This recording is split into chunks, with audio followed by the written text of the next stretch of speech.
যদি কখনো শুধুমাত্র ক্ষুদ্রতম একটা অংশকে আপনাকে সামনে যখন ছুড়ে দেওয়া হয়, এটা বোঝা যাবে না যে অ্যাকচুয়ালি এই জিনিসটা কি?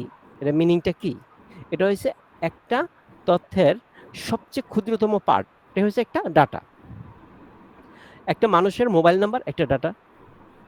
একটা মানুষের ইমেইল অ্যাড্রেস একটা ডাটা। একটা নাম একটা ডাটা। যেকোনো কিছুর ক্ষেত্রে যেমন আমরা যেটা বলতেছি তথ্যের ক্ষুদ্রতম অন্তত ক্ষুদ্রতম অংশসমূহ এই যে কথাটা বলতেছি তথ্যের ক্ষুদ্রতম প্রত্যেকটাই একটা ইন্ডিভিজুয়াল ডাটা। আলাদা, আলাদা ডাটা। আর ইনফরমেশনটা কি? ইনফরমেশনটা হচ্ছে গিয়ে কি? অর্থবোধক বা প্রক্রিয়াজাত ডাটাকে তথ্য বলে। যেটাতে বোঝা যাবে মিনিংফুল কোনো জিনিস হতে হবে। যেমন আমি স্কুলে যাই পুরোটাই কি? একটা মিনিংফুল অর্থ যে বোঝা যাচ্ছে যে একটা লোক স্কুল যাচ্ছে। অথবা যেমন আমি ঢাকায় বসবাস করি। এই যে পুরো মিনিংটা এটা হচ্ছে একটা ইনফরমেশন। যে অর্থবোধ বা প্রক্রিয়াজাতের ডাটাকে তথ্য বলে। কোনো একটা উপাত্তকে বা কোনো একটা ডাটাকে যখন প্রক্রিয়া করে একটা অর্থবোধক করা হয়, তখন এটা হইছে একটা ইনফরমেশন। যেমন আ বলতেছি মানে আমি স্কুলে যাই। এই টোটাল শব্দটাকে যখন বলা হইল যে আমি স্কুলে যাই ৩ টা শব্দকে একসাথে করে একটু শৃঙ্খলায় সাজানো হইলো। যেটা অর্থবোধক কোনো ডাটা আসলো। যেমন মনে করি যে আমি স্কুলে খাই। যদি বলি এটা অর্থপূর্ণ হইতেছে না। কারণ আমি কখনো স্কুল খাওয়া সম্ভব না। তো একইভাবে আ অর্থাৎ কোনো ডাটা বা ডাটা সমূহকে প্রক্রিয়াজাত করে প্রাপ্ত ফলাফলের তথ্য বা ইনফরমেশন বলা হয়। তাহলে মানে ইনফরমেশন কাকে বলে? কোনো ডাটা বা ডাটা সমূহ প্রক্রিয়াজাত করে প্রাপ্ত ফলাফলকে তথ্য বা ইনফরমেশন বলা হয়। তাহলে যখন কোনো ডাটাকে বা উপাত্তকে যখন প্রক্রিয়াজাত করা হয়, তখনই আমরা কি পেয়ে থাকি? তথ্য পেয়ে থাকি। তাহলে ১ম আমরা কি জানি ডাটাটা কি? একটা তথ্যের সবচেয়ে ক্ষুদ্রতম অংশকেই ডাটা বলা হয়। যা ডাটা বা জ্ঞানের সর্বনিম্ন স্তর। আর ইনফরমেশন হচ্ছে কি? উপাত্তকে প্রক্রিয়াজাত করার পরে যা পাই তা হইছে তথ্য বা ইনফরমেশন। এখন ডাটা ও ইনফরমেশনের যে তুলনামূলক পার্থক্য, এই পার্থক্যটা কি? এই ২ টার মধ্যে পার্থক্য কি? যেমন ডাটা হলো জ্ঞান বা কারো যদি বুঝতে সমস্যা হয় অবশ্যই বলবেন। স্যার, হুম। ডাটাটা যদি আরেকটু ইজি ভাই ডিফাইন করতেন একটু স্যার। আচ্ছা, ডাটা মানে হচ্ছে যেমন মনে করেন আপনার নাম। এটা একটা জি ডাটা। স্যার। ওকে। যেমন আপনার আপনার নাম কি? মনোয়ার হোসেন। এটা একটা ডাটা। মানে একটা তথ্য হচ্ছে গিয়ে মিস্টার মনোয়ার হোসেন আ ঢাকাতে থাকে। এই যে মনোয়ার হোসেন ঢাকায় থাকে। এই যে ইন্ডিভিজুয়াল আলাদা, আলাদা শব্দগুলি আছে। অথবা জি যেমন স্যার। কি হ্যাঁ, যেমন আপনি একটা জায়গায় জব করতেছেন সাপোজ যে মনোয়ার হোসেন আ কিসে মার্চেন্ডাইজিং ডিপার্টমেন্টে চাকরি করে। এটা টোটালটা একটা ইনফরমেশন। যদি এখান থেকে আমরা ভাগ করি ছোট, ছোট করে যে ছোট ক্ষুদ্রতম যে অংশটা আছে টোটাল ইনফরমেশন এর কি মনোয়ার হোসেন একটা ডাটা, চাকরি করে একটা ডাটা, মার্চেন্ডাইজিং ডিপার্টমেন্ট একটা ডাটা। ঠিক আছে? সবচেয়ে জি জি ক্ষুদ্রতম যে স্যার। পার্টটা এটা হচ্ছে ডাটা। যেমন আপনার ইমেইল অ্যাড্রেস আছে, মনোয়ার হোসেন ইমেইল অ্যাড্রেস এটা। যে ইমেইল অ্যাড্রেস আছে, ইমেইল অ্যাড্রেস একটা ডাটা। মনোয়ার হোসেনের মানে প্রতিটা ক্ষুদ্র অংশ একটা পুরো সেন্টেন্স মনে করেন। আপনি মনে করেন পুরো একটা সেন্টেন্স আছে, একটা ইনফরমেশন যেটা দিয়ে অর্থবোধক কিছু বোঝা যাচ্ছে। যে কিছু একটা মিনিংফুল অর্থ হচ্ছে। যেমন আমি এখানে স্যার, যদি জি। স্যার উইকিপিডিয়াতে যে তথ্যগুলা থাকে ওটাকে তাহলে স্যার কি হিসাবে করবো? ওটা কি স্যার আমরা ইনফরমেশন বলবো না ডাটা বলবো স্যার? সাপোজ মনে করেন গুগলে আচ্ছা, আচ্ছা সার্চ দিলে আমি একাধিক। আমি বলতে আমি এই যে আপনি কিন্তু একটা কথা বলছেন যে কি উইকিপিডিয়াতে যে তথ্য পাওয়া যায়, তথ্য মানে কি? জি। তথ্যর ইংরেজি ইনফরমেশন। শব্দ হচ্ছে ইনফরমেশন। তাহলে যেটা পাওয়া যায় এটা ইনফরমেশন। আর ওইখানে যে ছোট, ছোট যে অংশগুলি ইনফরমেশনের থাকে ইউনিট। হ্যাঁ, ইউনিট ইয়েস। ওকে ওকে ওকে। সবচেয়ে ক্ষুদ্রতম অংশগুলি হচ্ছে ডাটা। ও আচ্ছা, জি জি স্যার, থ্যাংক ইউ স্যার। এবার ক্লিয়ার? জি স্যার। তাহলে তো ইনফরমেশনও ক্লিয়ার, ডাটাও ক্লিয়ার। আর এই ডাটাগুলি যখন প্রক্রিয়াজাত করা হয়, এই ডাটাগুলি যে ছোট, ছোট অংশগুলি প্রক্রিয়াজাত করে যখন অর্থবহ, অর্থপূর্ণ, অর্থবোধক একটা আ জিনিস তৈরি হয়, সেটাই আমি বলতেছি কি ইনফরমেশন বা তথ্য। আর এই জিনিসটা এই ডাটাকে প্রক্রিয়াজাত করতেছে। মানে কি একটা ডাটাকে সাজাইতেছে, সিনক্রোনাইজ করতেছে অথবা আমরা যদি বলতে পারি যে এটাকে মিনিংফুল করতেছে, তখনই এটা হইতেছে একটা ইনফরমেশন। তাহলে ডাটা মানেই আমরা কি বুঝতেছি? একটা তথ্যের ক্ষুদ্রতম অংশ বা সর্বনিম্ন পার্ট এটাকে কি বলতেছি? ডাটা। আর ইনফরমেশন বলতেছি যে একটি প্রক্রিয়াজাতকৃত ডাটার প্রক্রিয়াজাতকৃত অংশটা হচ্ছে ইনফরমেশন। আর এটা তুলনামূলক যে পার্থক্যগুলি যে আমরা যেখানে যে উল্লেখ করি এখানে সুন্দরভাবে, ডাটা হলো জ্ঞানের সর্বনিম্ন লেভেল, মানে একটা তথ্যের সর্বনিম্ন পার্ট, তথ্য হলো দ্বিতীয় লেভেল, তথ্য হচ্ছে তার পরবর্তী লেভেল, যে প্রক্রিয়াজাত করার পর যেটা আমরা পেয়ে থাকি ডাটাকে। ডাটা নিজে অর্থপূর্ণ নয়, ডাটা কোনো অর্থপূর্ণ জিনিস নয়, কিন্তু ইনফরমেশন নিজেই অর্থপূর্ণ। যে কোনো অবজারভেশন ও যে কোনো রেকর্ডিং করা হয় ডাটাকে প্রাপ্তির জন্য, যেমন অ্যানালাইসিস করা হয় ইনফরমেশন প্রাপ্তির জন্য।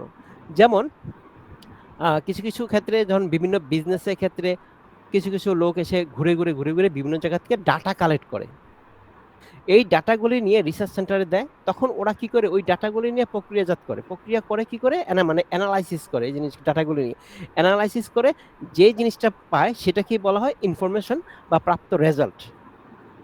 এই ফিল্ড থেকে বিভিন্ন ধরনের ডাটা কালেক্ট করে, যে অনেক সময় বলে ডাটা কালেক্ট করে ঘুরে ঘুরে কি করে বিভিন্ন ধরনের কোম্পানি থেকে তাদের একটা ছক দিয়ে দেয়, ছক দিয়ে বলে কি এই ডাটাগুলি কালেক্ট করে নিয়ে আসো, যে ওই বাড়ি ওই কয়টা লোক লাইফ বয় সাবান ইউজ করে, কয়টা লোক এটা ইউজ করে, কয়টা ইউজ, এই যে ছোট ছোট ছোট ছোট ডাটাগুলি কালেক্ট করে, ডাটাগুলি কালেক্ট করার পর এই ডাটাগুলি নিয়ে তারা কি করে অ্যানালাইসিস করে, অ্যানালাইসিস করার পর যে প্রাপ্ত রেজাল্ট পাওয়া যায় সেটা হচ্ছে ইনফরমেশন।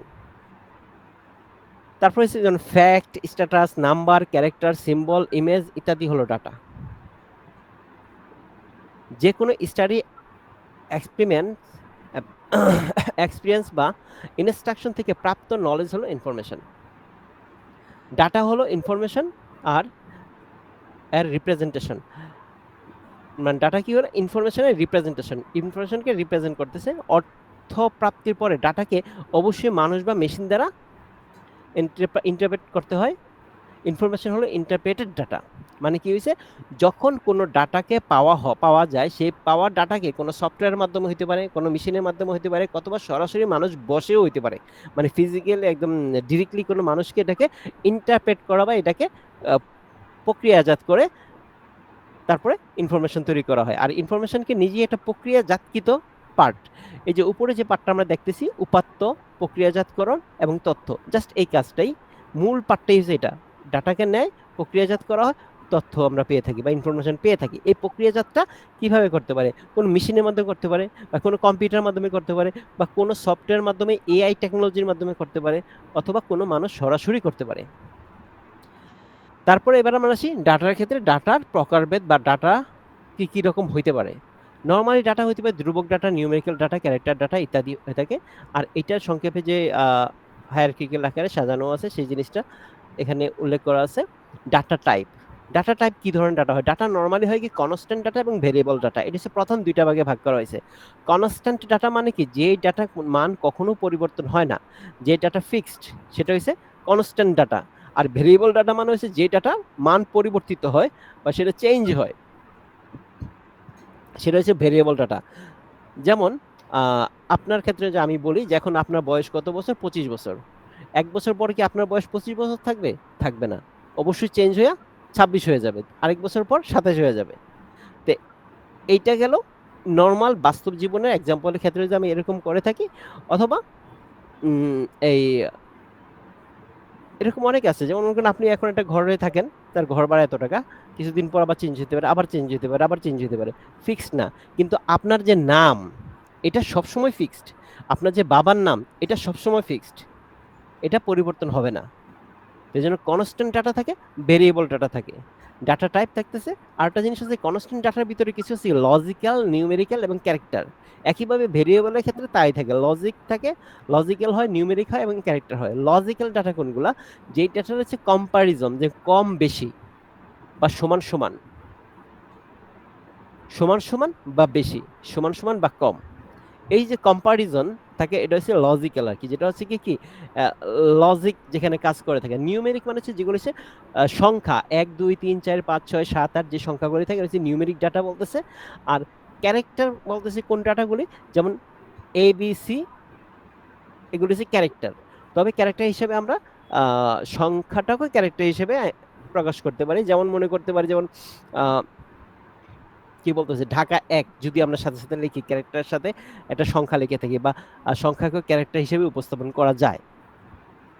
তাহলে আমরা লজিক্যাল বুঝতেছি যেগুলি হচ্ছে মানে কম্পারিজন করার জন্য যেগুলো ইউজ করা হয়ে থাকে, কম বেশি এবং অ্যাড, এই জিনিসগুলো। আর নিউমেরিক ডাটা কোনগুলো, যেগুলো হচ্ছে কি 1 2 3 4 এই সংখ্যাবাচক, আর হচ্ছে ক্যারেক্টার হচ্ছে নর্মালি আমরা ধরে নিই ABC, এগুলা। একইভাবে ভেরিয়েবলের ক্ষেত্রে তাই আছে, এরকম থেকে থাকে। আর আরেকটা জিনিস হচ্ছে ইন্টিজার এবং ফ্লট। নিউমেরিকের ক্ষেত্রে দুইটা ভাগে ভাগ করা হয়েছে। নিউমেরিকের দুই ধরনের ভাগ আছে, একটা হচ্ছে ইন্টিজার টাইপ আর হচ্ছে ফ্লট টাইপ। এবং ভেরিয়েবলের ক্ষেত্রে একই রকম, ইন্টিজার টাইপ এবং ফ্লট টাইপ। ইন্টিজার টাইপ কোনগুলি, যেই নাম্বারগুলো যেমন আমরা দেখি একদম কোনো ধরনের দশমিক ছাড়া, যেমন 12 বা 11 বা 100 বা 99 89, এগুলি একদম সংখ্যা, যার কোনো ফ্লটিং পয়েন্ট না। ফ্লট মানে হচ্ছে কি দশমিক সংখ্যা, যেমন 12.25 অথবা 95.52, এই জিনিসগুলো হচ্ছে ফ্লটিং। আমরা কি ডাটা টাইপটা ক্লিয়ার? হ্যালো। স্যার ইন্টিজার যেটা বললেন, এটা আর একটা যদি বলতেন স্যার। হ্যাঁ, ইন্টিজার ইন্টিজার মানে পূর্ণ হচ্ছে সংখ্যা। পূর্ণ সংখ্যা, যেটা কোনো দশমিক পার্ট থাকে না। যেমন 11 হইতে পারে, 11 12 13 14 বা 120 240, এই যে সংখ্যাগুলি আছে যেটার ভিতরে কোনো দশমিক পার্ট নাই। আর ফ্লটিং মানে হচ্ছে ভগ্নাংশ সংখ্যা, যেগুলো হচ্ছে দশমিক থাকে, সেটা হচ্ছে ফ্লটিং বা ফ্লট নাম্বার। তারপর আমরা আছি ডাটা স্ট্রাকচার। এবার এইখানে আমরা কি সম্পর্কে জানলাম? ডাটা এবং ইনফরমেশন সম্পর্কে জানছি। তারপর আমরা এখন জানবো যেটা হচ্ছে কি ডাটা স্ট্রাকচার সম্পর্কে। ডাটার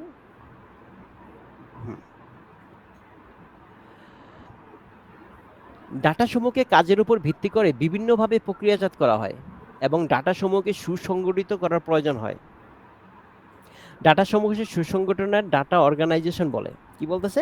একটা ডাটা সমূহকে কাজের উপর ভিত্তি করে, মানে একটা ডাটাকে আমি কি কাজ করব তার উপর ভিত্তি করে তাকে কি করা হয়? প্রসেসিং করা হয় বা প্রক্রিয়াজাত করা হয়। এবং এই ডাটা সমূহকে সুসংগঠিত করার প্রয়োজন পড়ে, মানে স্ট্রাকচারাল করার প্রয়োজন হয়। এবং ডাটা সমূহের সুসংগঠনের ডাটাকে অর্গানাইজেশন বলে, ডাটা অর্গানাইজেশন বলে। এই সুসংগঠনভাবে সাজানোটাকে কি হচ্ছে? ডাটা অর্গানাইজেশন বলতেছে। কোনো নির্দিষ্ট ডাটা অর্গানাইজেশনে ডাটার যুক্তমূলক যুক্তমূলক বা লজিক্যাল বা গাণিতিক মডেলকে ডাটা স্ট্রাকচার বলে। মানে কোনো নির্দিষ্ট ডাটা অর্গানাইজেশন, কোনো একটা নির্দিষ্ট ডাটা অর্গানাইজেশন মানে আপনার কাছে যে ডাটাগুলি থাকবে, এই ডাটাগুলিকে কোনো একটা নির্দিষ্ট নিয়ম অনুসারে সাজানোর প্রয়োজন হয়। যে সব একটা ডাটাকে এক এক অর্গানাইজেশন তার মতো করে এটাকে প্রসেস করে বা প্রক্রিয়াজাত করে থাকে। তাহলে কোনো নির্দিষ্ট ডাটা অর্গানাইজেশন মানে কোনো একটা ডাটাকে অর্গানাইজ করা হলো, সেই ডাটাকে লজিক্যাল এবং ম্যাথমেটিক্যাল মডেলকে লজিক্যাল এবং ম্যাথমেটিক্যাল মডেলকে ডাটা স্ট্রাকচার বলতেছে। তাহলে ডাটা স্ট্রাকচার কি? যদি বলা হয় যে ডাটা স্ট্রাকচার কাকে বলে, তাহলে আমাকে জাস্ট এইটাই বললে হবে, কোনো নির্দিষ্ট ডাটা অর্গানাইজেশন এর ডাটা যুক্তিমূলক বা গাণিতিক মডেলকে ডাটা স্ট্রাকচার বলে। আর যদি অন্যভাবে যদি বলা যায় আরেকভাবে, বর্ণ, ফিল, রেকর্ড ইত্যাদি সমন্বয়ে প্রক্রিয়াজাতকরণে উপযুক্ত ডাটাকে ডাটা স্ট্রাকচার বলা হয়। মানে আপনি যদি উপরেরটাও বলেন যেটা সহজ হয়, বা নিচেরটাও যদি বলেন, দুটোটাই সত্যি। বর্ণ, ফিল, রেকর্ড মানে কোন ফিল্ডে কোন রেকর্ড অবস্থান করতেছে, এই জিনিসগুলিকে যদি প্রক্রিয়াজাত করা বা প্রসেস করে উপযুক্ত উপাত্তকে বা উপাত্ত ডাটাকে ডাটা স্ট্রাকচার বলে। ডাটা স্ট্রাকচারটা কেন প্রয়োজন? এই ডাটা স্ট্রাকচারে কেন প্রয়োজন হইতেছে? ডাটা স্ট্রাকচার দুইটি প্রধান কারণের জন্য অপরিহার্য। একটি হচ্ছে এটি কোডটিকে আরো দক্ষ করে তোলে এবং কোডটিকে বোঝা সহজ করে তোলে। যখন দক্ষতার কথা আসে, যেমন আমি একটা ডাটা যখন প্রসেস করে থাকি, নর্মালি আমি চিন্তা করি এটা ডাটা স্ট্রাকচারে মানে ডাটাকে প্রসেস করব বা এটাকে ইনফরমেশনগুলো এগুলো নিয়ে কি করা হয়? সাধারণত প্রোগ্রামিং করা হয় কম্পিউটার মধ্যে বা কোথাও ইউজ করা হয়, কম্পিউটার মাধ্যমে প্রোগ্রামিং করা হয়। তখন এগুলির ক্ষেত্রে বিভিন্ন অ্যালগোরিদম ফ্লোচার্ট করে ডাটাকে তৈরি করে এই কম্পিউটার মাধ্যমে প্রসেস করা হয়। এই কাজের জন্য তখন কি করে, বিভিন্ন প্রোগ্রামার কোডার এগুলোকে কোডিং করে থাকে, কোডিং করে আমাদের সামনে এই প্রসেস করে সহজে উপস্থাপন করে দেয় বা বিভিন্ন কার্যক্রম সম্পন্ন করে থাকে। এই ডাটা স্ট্রাকচারের দুটি প্রধান কাজ হচ্ছে কি, একটি হচ্ছে কোডটিকে আরো দক্ষ করে তোলে, দক্ষ মানে কি আরো এফিসিয়েন্স করে তোলে, এবং এটি কোডটিকে বোঝা সহজ করে তোলে, মানে বুঝতে সহজ করে তোলে। যখন দক্ষতার কথা আসে মানে এফিসিয়েন্সির কথা হচ্ছে তখন ডাটা স্ট্রাকচার কম্পিউটারকে এমনভাবে ডাটা সংগঠিত করে দ্রুত কোড চালাতে সাহায্য করে এবং কম্পিউটারের জন্য প্রক্রিয়া করা সহজ হয়। মানে যখন আপনি ডাটা স্ট্রাকচারটা করে দিবেন তখন এই প্রোগ্রামটা কম্পিউটার রান করতে অনেক কম সময়ে আপনার কাজটা সম্পূর্ণ করে ফেলবে এবং জিনিসটা সহজ হবে এবং ওই সফটওয়্যারটা ওই প্রোগ্রামটা খুব দ্রুত কাজ করবে। এই জন্য আমাদের ডাটা স্ট্রাকচার খুবই প্রয়োজন। ডাটা স্ট্রাকচারের প্রকারভেদ। কয় ধরনের ডাটা স্ট্রাকচার থাকে? প্রধানত ডাটা স্ট্রাকচারকে দুইটা ভাগে ভাগ করা হয়েছে, একটা হচ্ছে লিনিয়ার ডাটা স্ট্রাকচার আর হচ্ছে নন লিনিয়ার ডাটা স্ট্রাকচার। তো লিনিয়ার ডাটা স্ট্রাকচার থেকে বলা হয়েছে স্ট্যাক, একটা জাস্ট উদাহরণ, এগুলি সম্পর্কে আমরা পরে দেখব স্ট্যাক কি জিনিস, এবং গ্রাফ হলো non linear data structure. Linear data structure একটা সিম্পলি যদি বলি স্ট্যাক, যেমন উদাহরণ দেওয়া হয়েছে স্ট্যাক মানে কি একটা বইয়ের উপরে একটা বই, একটা বইয়ের উপরে একটা বই, যে যে সিরিয়ালি থাকতেছে, এটা হচ্ছে linear data structure. Non linear data structure, দুইটা হচ্ছে প্রধান ভাগে ভাগ করা হয়েছে। এছাড়াও আর বিভিন্ন ধরনের ডাটা টাইপের ডাটা স্ট্রাকচার আছে, যেমন আমরা একে কি আছে array, stack, queue, link list, tree, graph ইত্যাদি। এবং এই সামনের দিকে আমরা এই array, stack, queue, link, tree, graph এগুলি সম্পর্কে বিস্তারিত আলোচনা আছে। এখন জাস্ট আমরা এখান থেকে এই টাইপগুলি আমরা জেনে রাখি। এটা হচ্ছে array type, stack, queue, link list, tree, graph ইত্যাদি। আর এখানে প্রধান দুইটা ভাগে ভাগ করা হয়েছে কি linear data structure, non linear data structure. সাধারণত আপনার ডাটা স্ট্রাকচারের প্রকারভেদ কত প্রকার, এটা খুব সংক্ষেপে উত্তরে আসে, 1 নম্বরের কোশ্চেনে আসে যে কত প্রকার। তখন আমরা কি করব, লিনিয়ার ডাটা স্ট্রাকচার এবং নন লিনিয়ার ডাটা স্ট্রাকচার এই দুই ভাগের কথাই বলবো।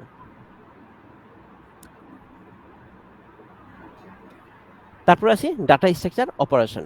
ডাটা স্ট্রাকচার অপারেশনের ক্ষেত্রে আমাদের কি আছে, ডাটা স্ট্রাকচার অপারেশনগুলো নিম্নে 4 প্রকার। সাধারণত কি traversing, searching, inserting, deleting. Data structure operation কয় প্রকার হয়েছে, কয় রকম হয়েছে, 4 ধরনের হয়ে থাকে। ট্রাভার্সিং, সার্চিং, ইনসার্টিং এবং ডিলিটিং। আমরা নিচ থেকে বলি, বোঝার চেষ্টা করি, 4 নম্বরটা থেকে বুঝি। ডিলিটিং, ডিলিটিং মানে সংক্ষেপে আমরা বলছি কি মুছে ফেলা, ডিলেট করে ফেলা। যখন আমরা কোনো ডাটাকে ডিলিট করে ফেলবো সেটা হচ্ছে ডিলিটিং। ইনসার্টিং মানে কোনো একটা ডাটাকে সংযোগ করব, মানে আগে আমার যে ডাটাটা আছে সেই ডাটাটার সাথে আমরা যুক্ত করে দিব, এটা হচ্ছে ইনসার্টিং। আর সার্চিং মানে আমার যে প্রাপ্ত ডাটাটা আছে সেই ডাটা থেকে খুঁজে বের করা। আর ট্রাভার্সিং মানে হচ্ছে আমি ডাটাতে অ্যাক্সেস করা, রিড করা। আর এছাড়াও আরো দুটো অপারেশন আছে, সর্টিং এবং মার্জিং। সর্টিং মানে কি সাজানো। আমরা কয়ভাবে একটা ডাটাকে সাজাতে পারি, 2 ভাগে সাজাতে পারি নরমালি, অ্যালফাবেটিক এবং নন আলফা, মানে অ্যালফাবেটিক আকারে সাজাতে পারি, আবার রিভার্স অ্যালফাবেটিক আকারে সাজাতে পারি। অ্যালফাবেটিক মানে কি এ টু জেড অথবা জেড টু এ, এই 2 ধরনের সর্টিং আমরা করে থাকি। আর মার্জিং মানে হচ্ছে একটার সাথে আরেকটা মার্জ করে দেওয়া, অ্যাড করে দেওয়া। আমার সাথে একটা আছে আরেকটাকে অ্যাড করে দেওয়া, হচ্ছে মার্জিং। তাহলে আমরা কি জানলাম, ট্রাভার্সিং মানে অ্যাক্সেস করা, তারপর হচ্ছে সার্চিং খুঁজে বের করা, ইনসার্টিং যোগ মানে অ্যাড করা, আর হচ্ছে ডিলিটিং মানে মুছে ফেলা। আর সর্টিং হচ্ছে সাজানো, আর হচ্ছে মার্জিং। সর্টিং কয় ধরনের হয়, 2 ধরনের থাকে, এ টু জেড মানে হচ্ছে অ্যালফাবেটিক আকারে, আর হচ্ছে জেড টু এ, দুটোই অ্যালফাবেটিক আকারে বাট উল্টোভাবে। এখন আমরা এখানে দেখি ট্রাভার্সিং এর ব্যাপারটা কি, কোনো রেকর্ডে কে একমাত্র একবার অ্যাক্সেস এবং প্রসেস করাকে ট্রাভার্সিং বলে। মানে আমি ওই ডাটাতে অ্যাক্সেস করব, মানে রিড করব ও অ্যাক্সেস করব কয়বার, একবার। আর এই অ্যাক্সেস করা ও প্রসেসিং করাকে অনেক সময় অনেকে কি বলে, ভিজিটিং বলে। এটাকে কোথাও কোথাও ভিজিটিং বলে উল্লেখ করা হয়েছে। কিসে ট্রাভার্সিং, কোনো রেকর্ডকে একমাত্র একবার অ্যাক্সেস এবং প্রসেস করাকে ট্রাভার্সিং বলে। রেকর্ড কি, এই যে আমি ডাটা বা কোনো কিছু স্টোর করে এক জায়গায় রাখতেছি, কোনো ডাটা বা ইনফরমেশনকে স্টোর করে রাখতেছি, সেই যে রাখতেছি সেই ডাটাকে আমি যখন একবার অ্যাক্সেস এবং প্রসেস করাকে ট্রাভার্সিং বলে। এখানে একটা বাধ্যবাধকতা হচ্ছে একবার ওয়ান্স টাইম। আর অ্যাক্সেসিং এর প্রসেসকে কখনো কখনো কি বলে ভিজিটিংও বলে। তারপর সার্চিং, এটি একটি নির্দিষ্ট কি ভ্যালুর মধ্যে কোনো রেকর্ডকে লোকেশনকে খুঁজে বের করার পদ্ধতিকে সার্চিং বলে। জাস্ট খুঁজে বের করা, এটা একদম সহজ জিনিস।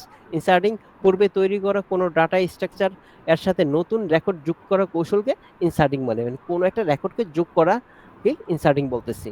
আর ডিলিটিং মানে ডাটা স্ট্রাকচার থেকে কোনো রেকর্ডকে বাদ দেওয়ার কৌশলকে ডিলিটিং বলে। আরেকটা হচ্ছে সর্টিং, ডাটা সমূহের মানের ক্রমান্বয়ে ক্রমানুসারে সাজানোকে সর্টিং বলে। ক্রমান্বয়ে সাজানো মানে এ টু জেড থেকে সিরিয়ালে আসতেছে, এই সাজানোর কথা। মার্জিং, দুইটি ভিন্ন ফাইলের রেকর্ডকে একত্র করার কৌশলকে মার্জ বলে। কি হয়েছে, দুইটা ফাইলকে একসাথে করা গেছে, মার্জিং বলতেছে। আচ্ছা, এখানে হচ্ছে ডাটা এবং ইনফরমেশন সম্পর্কে এবং ডাটা স্ট্রাকচার সম্পর্কে। এইখানে কি কারো কোনো কোশ্চেন আছে?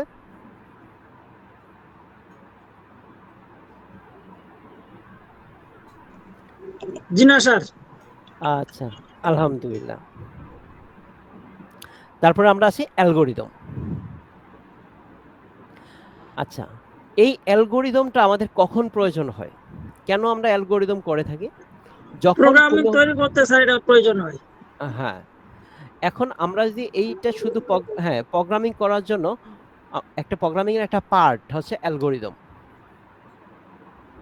আর এই অ্যালগোরিদম জিনিসটা হচ্ছে সাধারণত প্রোগ্রামিং করা হবে কখন, যখন কোনো একটা প্রবলেমকে সলিউশন করার জন্য, একটা প্রবলেমকে অথবা একটা নির্দিষ্ট ইনস্ট্রাকশনকে এক্সিকিউশন করার জন্য আমরা সাধারণত প্রোগ্রামিং করে থাকি বা কোনো প্রসেস চালানো হয়। সাধারণত কোনো এই যে কার্যক্রমটা আমরা করব, কোনো একটা কার্যক্রম যে করে থাকবো, সেটাকে ছোট ছোট আকারে উপস্থাপন করাটাই হচ্ছে মূলত অ্যালগোরিদম। যেটা কিভাবে কি হয়, যেমন আমি সাপোজ কি ময়মনসিংহে আমার বাড়ি, ওইখান থেকে মনে করি আমি ঢাকায় আসব। তখন এখানে নর্মালি কি আমি যখন কি করব, বাড়ি থেকে বাহির হব, বাহির হওয়ার পর বাস একটা রিক্সা নিব, রিক্সা নিয়ে বাস স্ট্যান্ডে যাব, বাস স্ট্যান্ডে যাওয়ার পর বাসের জন্য টিকিট কাটবো, টিকিট কাটার পর আমি বাসে উঠবো, বাসে ওঠার পর সে বাস আইনা আমাকে ময়মনসিংহ টার্মিনালে নামিয়ে দিবে, টার্মিনাল থেকে বাহির হবো, বাহির হওয়ার পর একটা সিএনজি বা উবার নিব, উবার নেওয়ার পর আমি আমার গন্তব্য বাসায় চলে আসবো। এই যে প্রতিটা যে ছোট ছোট ছোট ছোট ভাগে ভাগ করা, এবং এই যে আমি মাঝখানে টিকিট কাটলাম, কি করলাম না করলাম, কোন বাস চয়েস করলাম, কি করলাম, এই যে ছোট ছোট আকারে সাজাইয়া এই যে বর্ণনা করা, এটাই হচ্ছে মূলত অ্যালগোরিদম।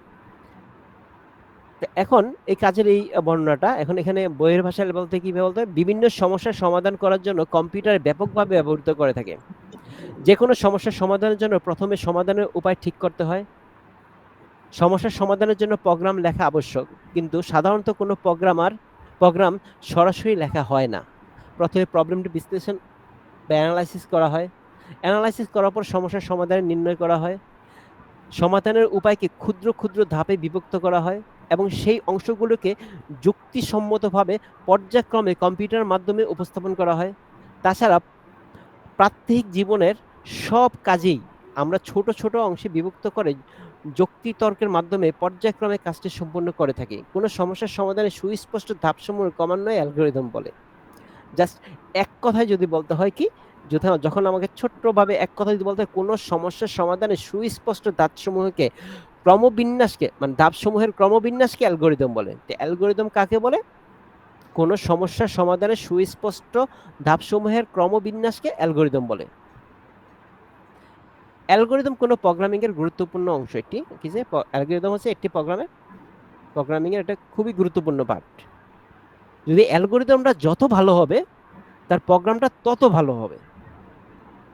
আমরা মাঝে মাঝে শুনে থাকি যে গুগলের অ্যালগরিদম চেঞ্জ করছে, গুগলের অ্যালগরিদম চেঞ্জ করছে। এটা কখন বলা হয়? যখন ওই যে বিভিন্ন এসইও করে বা বিভিন্ন সার্চ ইঞ্জিনে কাজ করে থাকে, তখন তারা বলে যে গুগলের অ্যালগরিদম চেঞ্জ হয়েছে, এখন আর আগের মতো কাজ হয় না, তাকে আগের মতো এসইওতে পারফর্ম করতে পারতেছে না। তখন তারা কি করে, আবার অন্যভাবে কৌশল অবলম্বন করে থাকে।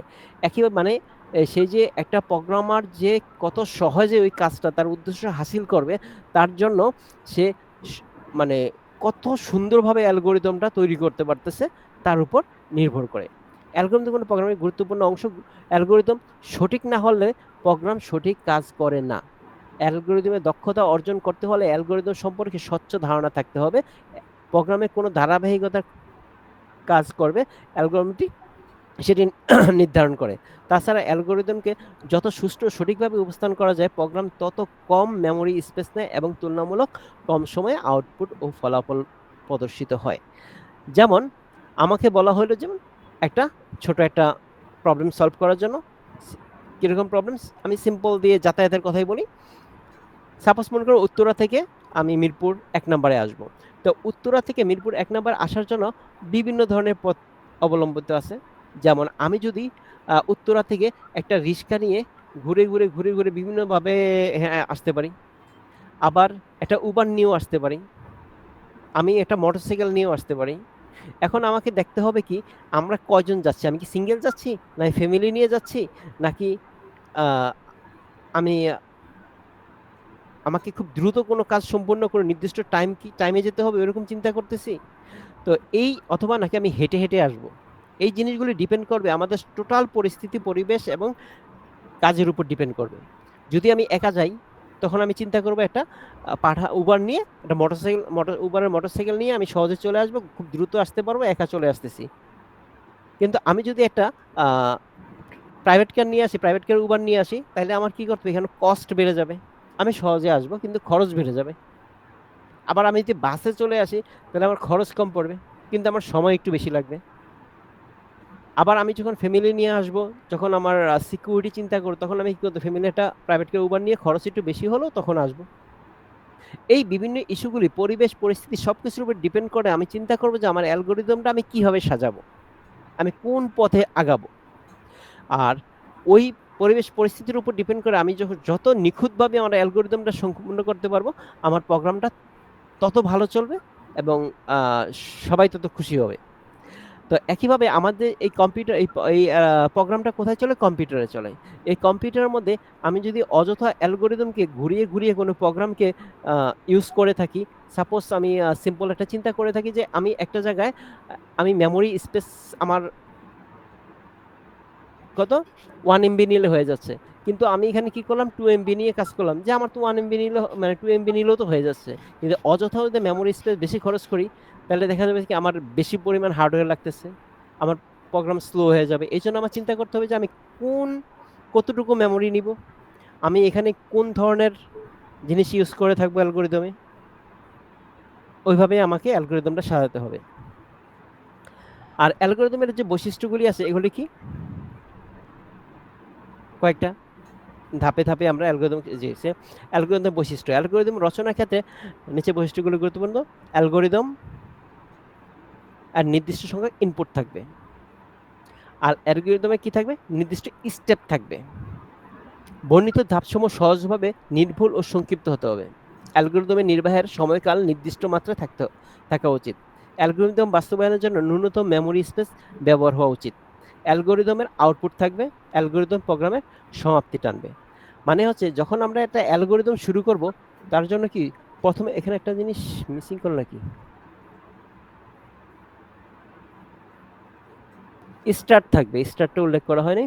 জাস্ট অ্যালগরিদম শুরু করার আগে আমি যে শুরু করলাম অ্যালগরিদমটা সেটা একটা সাইন থাকে স্টার্ট। তারপর হচ্ছে অ্যালগরিদম নির্দিষ্ট সংখ্যক ইনপুট থাকবে। মানে একটা নির্দিষ্ট সংখ্যক ইনপুট থাকবে, আমি কয়টা ইনপুট দিতে পারবো সেটা একটা নির্দিষ্ট থাকবে এবং নির্দিষ্ট স্টেপ থাকবে, কয়টা স্টেপে আমি কাজটা সম্পূর্ণ করব। এবং নির্দিষ্ট ধাপসমূহ সহজবোধ্য, নির্ভুল ও সংক্ষিপ্ত হতে হবে এবং এই ধাপগুলি যাতে নির্ভুল এবং সংক্ষিপ্ত আকারে হয়ে থাকে। অ্যালগরিদম নির্বাহের সময়কাল নির্দিষ্ট মাত্রায় থাকা উচিত এবং অ্যালগরিদম বাস্তবায়নের জন্য ন্যূনতম মেমোরি স্পেস ব্যবহার করা উচিত। যে আমি অযথা মেমোরি বেশি নিয়ে কাজ সম্পূর্ণ করা ঠিক না। প্রতিটি অ্যালগরিদমে আউটপুট থাকবে এবং অ্যালগরিদমে অবশ্যই একটা আউটপুট থাকবে। যদি আউটপুট না থাকে তাহলে কিসের কাজ হইলো? প্রতিটি অ্যালগরিদমের সমাপ্ত থাকবে। মানে আউটপুট দেওয়ার পর আমি কোথায় সমাপ্ত করতেছি সেটাও উল্লেখ থাকবে। তাহলে অ্যালগরিদমটা কি? এটা হচ্ছে একটা সমস্যার সমাধানের সুস্পষ্ট ধাপ ক্রমবিন্যাসকে অ্যালগরিদম বলে। আর অ্যালগরিদমে কয়েকটা স্টেপ আছে, মানে ক্যারেক্টারিস্টিক যে বৈশিষ্ট্যগুলি কি? একটা ইনপুট থাকতে হবে, স্টেপ বাই স্টেপ কাজ সম্পন্ন করতে হবে এবং বর্ণিত ধাপসমূহ সহজবোধ্য ও নির্ভুল ও সংক্ষিপ্ত হতে হবে। অ্যালগরিদম নির্বাহের সময়কাল নির্দিষ্ট মাত্রা থাকা উচিত। অ্যালগরিদম বাস্তবায়নের জন্য ন্যূনতম মেমোরি স্পেস ব্যবহার করা উচিত। প্রতিটি অ্যালগরিদমে আউটপুট থাকবে এবং প্রতিটি অ্যালগরিদমের প্রোগ্রামের সমাপ্তি টানবে। তারপর আমরা আছি কি সুডোকোড। সুডোকোডটা কি? যখন একটা অ্যালগোরিদম আমরা তৈরি করে থাকি কোনো একটা সমস্যা সমাধানের জন্য, সেখানে আমরা কি স্বাভাবিক যে ভাষা, আমাদের স্বাভাবিক ভাষা বা ন্যাচারাল যে ল্যাঙ্গুয়েজে লেখা যেতে পারে, লেখা হয়, তবে এই উপস্থাপনার কৌশল অবশ্যই প্রোগ্রামিং ভাষার নির্দেশের অনুসরণ হওয়া উচিত। সমস্যা সমাধানের সুস্পষ্ট ধাপসমূহকে প্রোগ্রামিং ভাষার নির্দেশের অনুসারে ইংরেজি ভাষার সংক্ষিপ্ত শব্দের মাধ্যমে লেখা হয়ে থাকে, তখন তাকে সুডোকোড বলে। মানে হচ্ছে যখন আমরা একটা অ্যালগোরিদম তৈরি করে থাকি, সেই অ্যালগোরিদমটা কিভাবে করা হয়, স্বাভাবিক ভাষায় বা আমাদের ভাষায়, বাংলা ভাষায় হোক আর ইংলিশ ভাষায় হোক, স্বাভাবিক ভাষায় হয়, মানুষের বোধগম্য ভাষায় হয়ে থাকে। এই ভাষাকে আমরা কি করি, যে ইংরেজি ভাষায় সংক্ষিপ্ত আকারে লিখে থাকি। এই যে ইংরেজি ভাষায় সংক্ষিপ্ত আকারে লেখা হয়, এই সংক্ষিপ্ত আকারে এটাকে বলা হয়েছে সুডোকোড, প্রোগ্রামিং ডিজাইন ল্যাঙ্গুয়েজ। সংক্ষেপে এটাকে বলে প্রোগ্রামিং ডিজাইন ল্যাঙ্গুয়েজ, যেটাকে পিডিএল বলা হয়। পিডিএল আমরা যখন অ্যালগোরিদম করব, তখন আমরা জিনিসগুলি ভালোভাবে দেখব যে এই সুডোকোডটা অ্যাকচুয়ালি কিভাবে লিখতেছি আমরা। তো সুডোকোডটা কি? যদি সুডোকোড বলা হয়, সুডোকোড কাকে বলে? অ্যালগোরিদমের লিখিত সংক্ষিপ্ত সহজবোধ্য নির্দেশমালা বা স্টেটমেন্ট সমূহকে প্রোগ্রামিং ডিজাইন ল্যাঙ্গুয়েজ বা সুডোকোড বলা হয়। অ্যালগোরিদমের লিখিত সংক্ষিপ্ত সহজবোধ্য নির্দেশমালা বা স্টেটমেন্ট লেখা দরকার নেই, নির্দেশমালা লেখা প্রয়োজন নাই, এতটুকু লেখলে হবে। অ্যালগোরিদম লিখিত সংক্ষিপ্ত সহজবোধ্য স্টেটমেন্ট সমূহকে প্রোগ্রামিং ডিজাইন ল্যাঙ্গুয়েজ বা সুডোকোড বলা হয়। তাহলে সুডোকোড কি পাচ্ছি? একটি অ্যালগোরিদমের সংক্ষিপ্ত রূপকে যখন আমরা ইংরেজির ভাষায় সংক্ষেপে লেখা হয়, তখন তাকে সুডোকোড বলে। আর অ্যালগোরিদম নোটেশনটা কি? যখন আমরা অ্যালগোরিদম লিখে থাকি, লেখার সময় কিছু সংকেত ব্যবহার করা হয়, যে এটা এদিকে মুভ করো, অথবা এখানে কিছু সাইন থাকে, সংকেত ইউজ করা হয়, যেখানে কি যদি বড় হয় তাহলে এদিকে যাবে শর্ত, অথবা সাইন ব্যবহার করা হয়। এই যে সিম্বলগুলি ইউজ করা হয়, সেটাকে মূলত নোটেশন বলা হয়। যেমন অ্যালগোরিদম বলতে কোনো সমস্যা সমাধানের জন্য নির্দিষ্ট সংখ্যক সুস্পষ্ট ধাপসমূহকে ক্রমবিন্যাসে বোঝায়। প্রকৃতপক্ষে অ্যালগোরিদম হলো পিডিএল বা সুডোকোডের ধারাবাহিক বিন্যাস। এরই সমস্যার সমাধানের জন্য অ্যালগোরিদমকে এক একভাবে উপস্থাপন করা হয়ে থাকে। এটি নির্ভর করে সমস্যা এবং তার সমাধানের উপর। সেই জন্য অ্যালগোরিদম এর নোটেশন অবশ্যই গুরুত্বপূর্ণ, এবং অ্যালগোরিদমের বিধিবদ্ধ কিছু সংকেত ব্যবহার করা হয়। এটা হচ্ছে মূল নোটেশনের মূল পার্ট। অ্যালগোরিদম বিধিবদ্ধ কিছু সংকেত ব্যবহার করা হয়। অ্যালগোরিদমের এই বিধিবদ্ধ সংকেতকে অ্যালগোরিদম নোটেশন বলা হয়। অ্যালগোরিদম লেখার জন্য কিছু সাইন ইউজ করা হয়, সংকেত ব্যবহার করা হয়, এই সংকেতটাকে বলা হয় অ্যালগোরিদম নোটেশন। আর সুডোকোড হচ্ছে কি? অ্যালগোরিদমের ইংরেজি ভাষায় উল্লেখ করার জন্য ছোট মানে স্টেটমেন্টগুলি প্রোগ্রামিং ল্যাঙ্গুয়েজ বলা হয়, বা প্রোগ্রামিং ডিজাইন ল্যাঙ্গুয়েজ বা সুডোকোড বলা হয়। আর নোটেশন হচ্ছে কি, যে সাইনগুলি বা সংকেতগুলি ব্যবহার করা হয়, এটাকে বলা হচ্ছে অ্যালগোরিদম নোটেশন। আর অ্যালগোরিদম জিনিসটা তো বুঝলাম। আর অ্যালগোরিদম কমপ্লেক্সিটি, যেটা হচ্ছে অ্যালগোরিদমের ক্ষেত্রে আমাদের কি কি কি আসতেছে, যে সমস্যা বা কি বলে এটাকে, কঠিন পার্টটা থাকে, বা যেই কমপ্লেক্স ক্রিয়েট হয়, সেই জিনিসগুলা। ডাটা স্ট্রাকচারে বিভিন্ন ধরনের অপারেশন আছে, যেমন traversing, searching, inserting, deleting, sorting, merging ইত্যাদি। এই অপারেশনগুলোর মধ্যে ডাটা প্রসেস করে থাকে। প্রকৃতপক্ষে অপারেশনটি সম্পাদনের প্রয়োজন, তার উপর ভিত্তি করে ডাটা স্ট্রাকচার তৈরি করা হয়। এগুলি আমরা জানি। ডাটা প্রসেসিং এর জন্য প্রয়োজন ডাটা তুলনা। যত বেশি ডাটা তুলনা করা হবে, তত বেশি সময়ও প্রয়োজন হবে। সেই জন্য অ্যালগোরিদম নির্ভর হতে কত সময় প্রয়োজন হবে তা নির্ভর করে ইনপুট ডাটার সংখ্যার উপর। অ্যালগোরিদমের রানিং টাইম কমপ্লেক্সিটি ফাংশন দ্বারা প্রকাশ করা হয়। কমপ্লেক্সিটি ডাটার পরিমাণ ও ডাটা টাইপের উপর নির্ভর করে। এই যে কমপ্লেক্সিটিটা যে আসে, এই কমপ্লেক্সিটি কিসের উপর নির্ভর করে? এটা হচ্ছে যখন আমরা একটা প্রবলেম সলিউশন করতে যাব, এটার ভিতরে যত কম্প্যারিজন থাকবে, মানে এক কথা হচ্ছে যত শর্ত থাকবে, যে যদি একটা ডাটা আসলো এক জায়গায় যাবে, যদি বড় হয় এটা করবা, ছোট হইলে এটা করো, যদি এটা না হয় লুপ ক্রিয়েট হবে, মানে ঘুরে আসো। এই বিভিন্ন ধরনের যে প্রবলেমগুলো যে ক্রিয়েট হয়, এই জিনিসগুলি হচ্ছে কমপ্লেক্সিটি। এগুলিকে যত মিনিমাইজ করা যায়, যত কমায় আনা যায়, তত কি আমরা আউটপুট ভালো পাবো। এই কমপ্লেক্সিটি হচ্ছে নর্মালি তিন ধরনের, এখানে উল্লেখ করা হয়েছে তিন ধরনের থাকে, তিনটি শ্রেণীতে ভাগ করা হয়েছে। এটা হচ্ছে ওয়ার্স্ট কেস, এভারেজ কেস এবং বেস্ট কেস। যেমন ডাটা অপারেশনের ভিন্নতার কারণে অ্যালগোরিদম কমপ্লেক্সিটি বিভিন্ন হয়ে থাকে। অর্থাৎ কমপ্লেক্সিটির ক্ষেত্রে বিশেষ কম বেশি হতে পারে। এই ক্ষেত্রে মোটামুটি তিনটি শ্রেণীতে বিভক্ত করা হয়, তিনটা শ্রেণীতে ভাগ করা হইতেছে। তাহলে অ্যালগরিদম কমপ্লেক্সিটি কয়টা শ্রেণীতে ভাগ করা হয়? তিনটা শ্রেণীতে ভাগ করা হয়। এটা হচ্ছে ওয়ার্স্ট কেস, আর হচ্ছে এভারেজ কেস, আর হচ্ছে বেস্ট কেস। যে কোনো সম্ভাব্য ইনপুট এর বেলায় এফএন এর মান সর্বোচ্চ, অর্থাৎ রানিং টাইম সবচেয়ে বেশি, it's worst case. Average case হচ্ছে এর প্রত্যাশিত মানে এভারেজ কেস, আর বেস্ট কেস মানে হচ্ছে যত কম, যত কম করা হয় হচ্ছে বেস্ট কেস। তো নর্মালি কি, যে আমরা যখন এই কমপ্লেক্সিটিটার ক্ষেত্রে কি করব, যত আমাদের বেস্ট কেস মানে সবচেয়ে কম পাবো, প্রসেসিং কমপ্লেক্সিটি যত কম হবে তত আমাদের তত ভালো, তত প্রোগ্রামিং তত ফাস্ট চলবে, তত ভালো কাজ করবে। তো এই জিনিসটা কখন, এই যে আবার একটু বলি কমপ্লেক্সিটির, এটা একটু কমপ্লেক্স জিনিস। আমরা এই অ্যালগরিদমের ক্ষেত্রে কি কি আমরা দেখছি, ডাটা অপারেশনের ক্ষেত্রে কি কাজ করতে হয়? Traversing, searching, inserting, deleting, sorting, আমরা ডাটা এবং মার্জিং, এই কয়েকটা কাজ আমরা ডাটা অপারেশন করে থাকি। কি করে থাকি? Traversing, searching, inserting, deleting, sorting, merging. এখন এই কাজগুলি করার জন্য আমাদের কি করা হয়? বিভিন্ন ধরনের এখানে প্রসেস করা হয় ডাটা নিয়ে। এই প্রসেসের ক্ষেত্রে আমাদের কি কি থাকে? যে তুলনা করার প্রয়োজন হয়, যে কম না বেশি আছে নাকি নাই,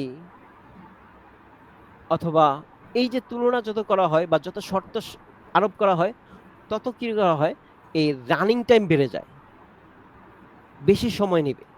এই যত বেশি সময় নেবে, এই যে বেশি সময় নিচ্ছে, এটাই কে বলা হইতেছে কমপ্লেক্সিটি।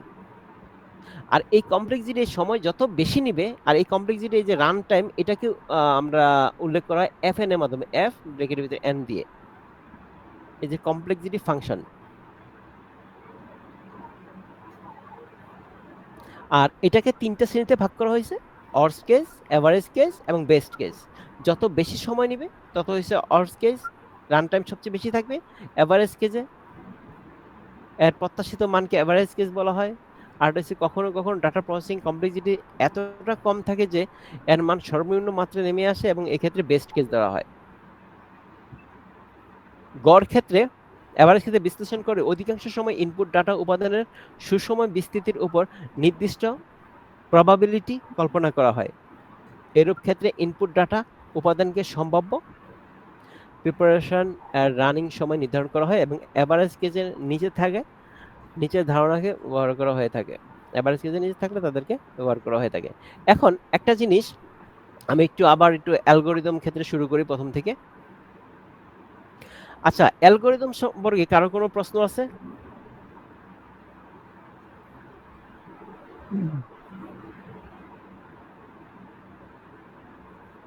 রিভিউ করলে ভালো হয়।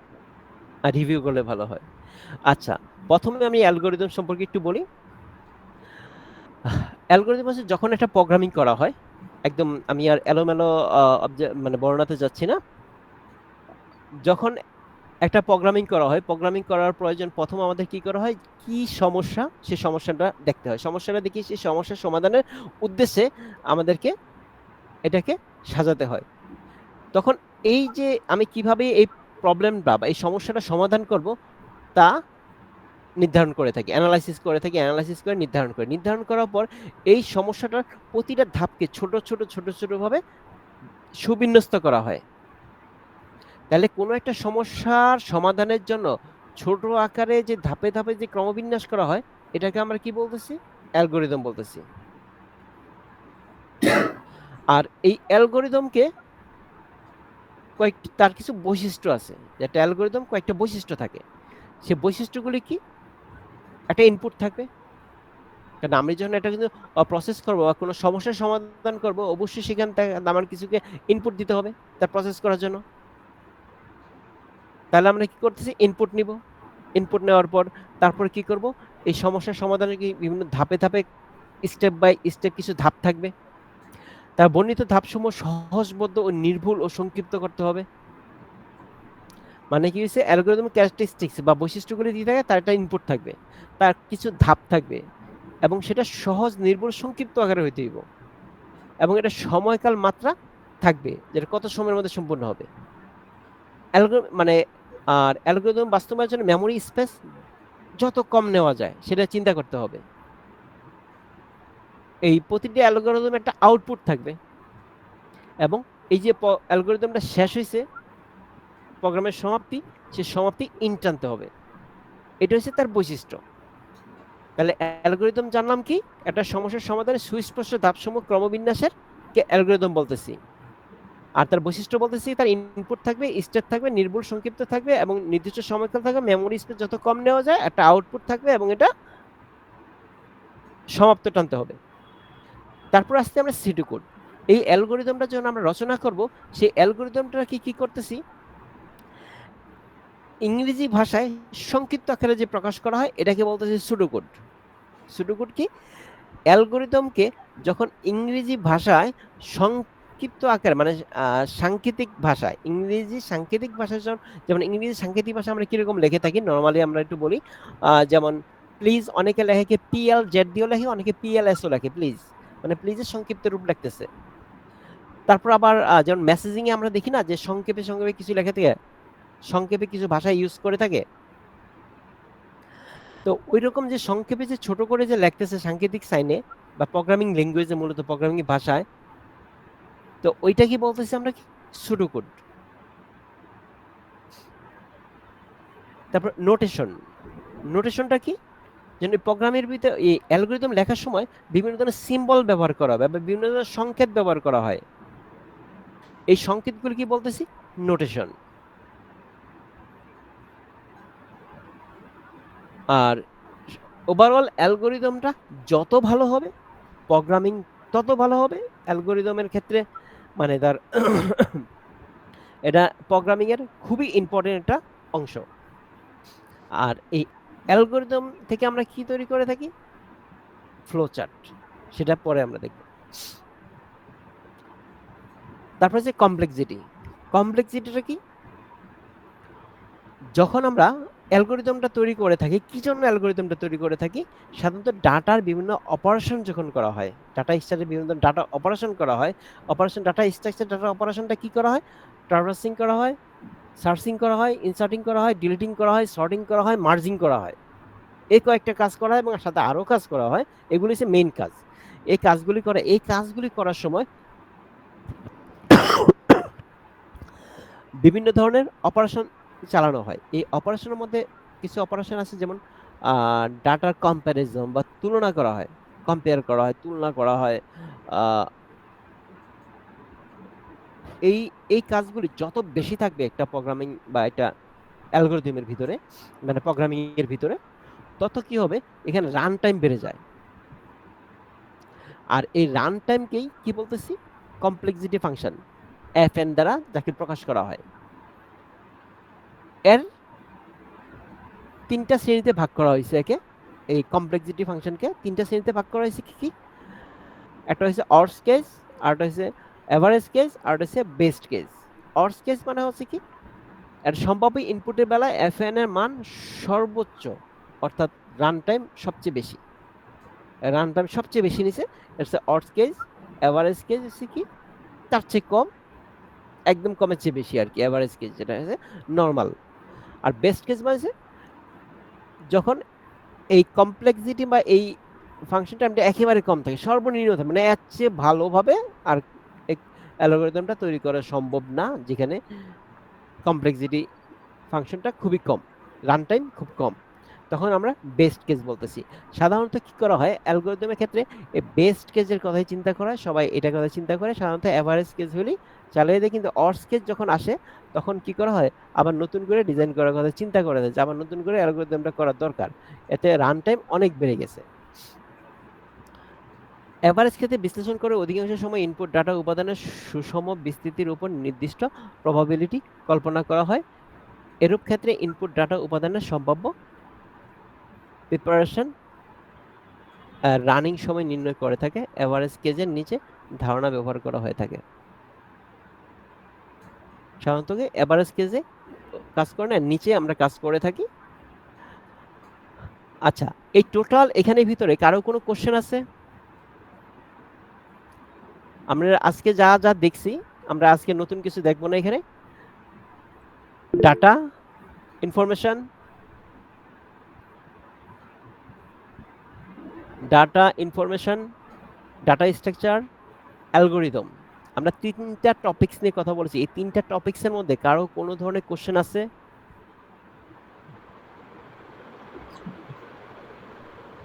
না স্যার, নাই। আচ্ছা, তাহলে আশা করি স্যার ওই যে বলেন।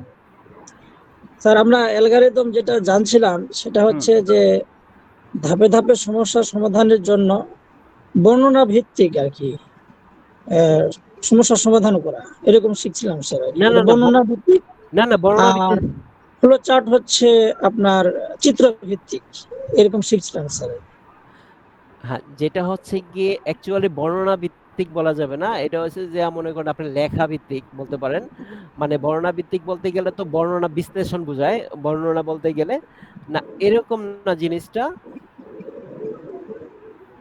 এটাকে জাস্ট ধাপে ধাপে একটা সমস্যার সমাধানের ধাপে ধাপে ক্রমবিন্যাস বলতে পারেন, বর্ণনা বলা যাবে না।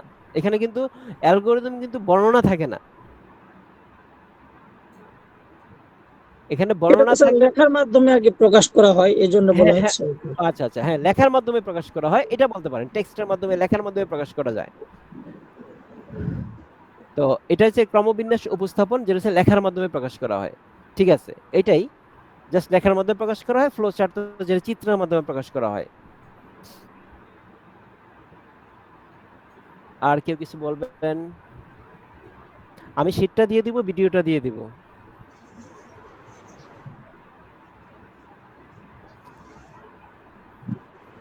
স্যার হোয়াটসঅ্যাপে দেবেন নাকি ইয়েতে দেবেন, মেসেঞ্জার করবেন? আচ্ছা, এখানে যে কোনো গ্রুপের মধ্যে আমি লিংক দিয়ে দিব, ওইখান থেকে আপনারা ডাউনলোড করে নিতে পারবেন। এখন আশিকুর রহমান স্যার উনি বলছেন যে আমরা যারা স্টুডেন্ট আছে 14 তাদেরকে একটা হোয়াটসঅ্যাপ গ্রুপ করে দেওয়া হবে, সেখানে স্যার সব স্যারেরাও ইনক্লুড থাকলো, আর ওখানে পিডিএফ যেগুলো সেগুলো সুবিধা হবে। পিডিএফ মেইন ফাইলগুলো হোয়াটসঅ্যাপে সাপোর্ট করে। আচ্ছা, আমি হুমায়ুন স্যারের সাথে কথা বলে যেটা সবচেয়ে বেস্ট ওয়ে আপনাদের কাছে পৌঁছানোর জন্য জি জি ওইটা আমি করে দিব, ঠিক আছে?